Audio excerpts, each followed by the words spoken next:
Guys, dito po ako kumukuha ng isda at saka yung mga tinda-tindang isda, mga pumupunta, galing Tacloban. Ito po. Mga guys, iba-ibang isda, iba-ibang klase. Ito po ang rompe. Dito lang galing ito. Dito lang sa tabi ng dagat ito. Ito, katabi ng dagat ito. Sila ang gumagawa ng, nagtitinda ng talipapa dito na street. Yung mga tuwing naliligo dyan, pumupunta naliligo sa dagat, bibili sila pang ihaw. Kung anong gusto nilang loto, gusto nila magsigang, magbayad na lang sila dyan.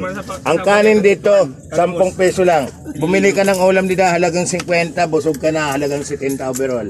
10 peso gulay, 10 peso ng kanin, 50 ang halagang ulam. Patok na, matigas na ang tiyan mo. Mga kaibigan, may seafoods kami. Napakamura lang po. Kung gusto niyo tumawad, ito po ang management. Siya talaga may-ari. Kaya magpagbawas ng kahit 50 pesos yan. Ito po ang mga seafoods namin, mga guys.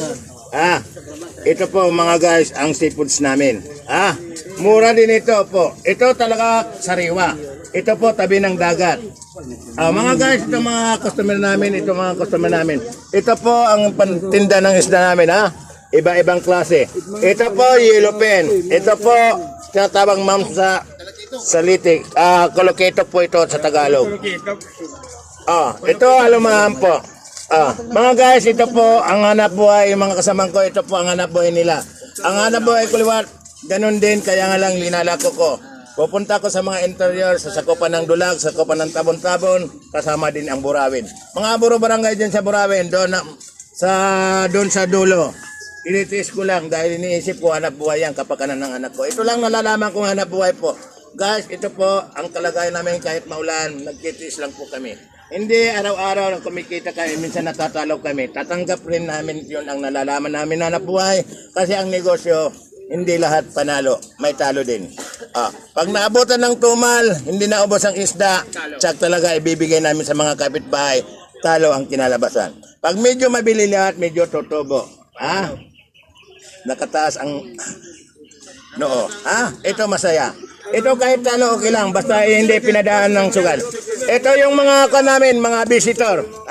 Yung namimili po, iba-ibang bayan yan. Tanawan, Palo, B&G, Tacloban City, Dito po kumakain yan.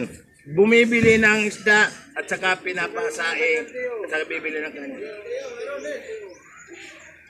Ito po, iba-iba po. Iba-ibang bayan pumupunta dito bumibili ng mga isdang sariwa. Dito pa talaga ang isda na sariwa galing para sa dagat. Ito mga seafoods po. Ito po ang tambong. Ito po lahat-lahat po ito. Mga guys, ito po. Parating na ang customer pag Sabado. Lalo na yung Linggo. Parating na parating. Mga guys, salamat po. Salamat sa inyo po. Okay. Pag-share na lang, pag-i-follow, saka pag-i-like. Salamat po sa pagsuporta nyo. Okay. Guys, pauwi na sila. Ito parating naman. May umuwi, may parating. Hanggang alas 12 ng tanghali dito po. Paglinggo naman hanggang hapon. Ang customer dito po, gusto nila mag-ihaw, gusto nila magpasaing ng isda. Bibili na lang sila o kanin at saka gulay. Napakamura po. Guys, ito po, papunta ka dito na kumakain mga customer. Ito po, dito ako sa kaibigan ko si Puto may-ari to. Ayan po. Ang 10 piso marami ang kanin. Pagpapaihaw ka, hindi mahal sumingil. At saka sulit po, binabantayan, hindi masusunog yung isda nyo. At saka magpasigang kayo, maganda po ang templada. Amoy palang ulam na.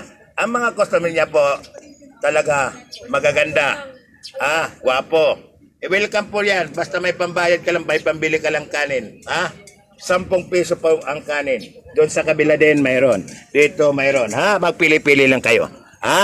Guys, dito na po kami. Paalis na po. Good luck. Salamat sa iyo.